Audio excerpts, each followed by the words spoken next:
Lietuva kartu su Estija, Latvija, Lenkija ir Rumunija šiandien atkreipia dėmesį vis labiau augančią grėsmę Europos transporto sistemų veikimui ir atsparumui.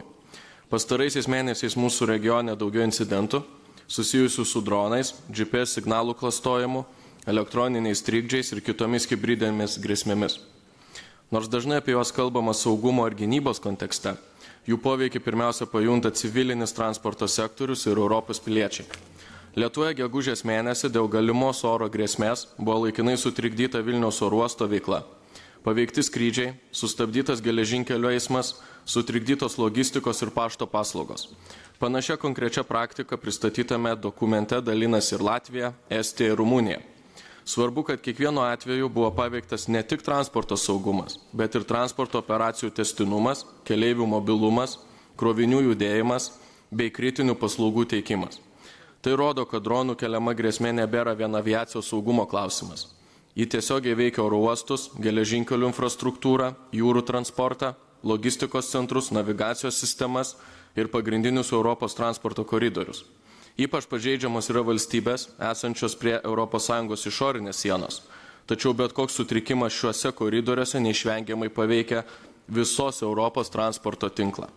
Todėl šiandien kviečiame šią problemą pažvelgti kaip į bendrą Europos transporto atsparumo iššūkį. Mūsų kreipimuose prašome kelių konkrečių veiksmų. Pirma, spartesnio Europos lygmens priemonių gyvendinimo, stiprinant rytinio ES flango stebėsenos, aptikimo ir reagavimo pajėgumus.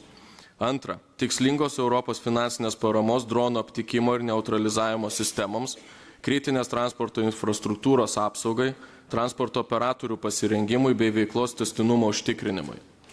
Trečia, didesnio GPS trikdžių ir signalų klastojimo problemai, užtikrinant patikimų navigacijos ir ryšių sprendimų prieinamumą transporto sektoriui. Ketvirta, glaudesnio transporto, civilinės saugos ir gynybos institucijų bendradarbiavimo, įtraukiant transporto operatorius ir infrastruktūros valdytojus į bendrą pasirengimo, planavimo ir pratybų sistemą.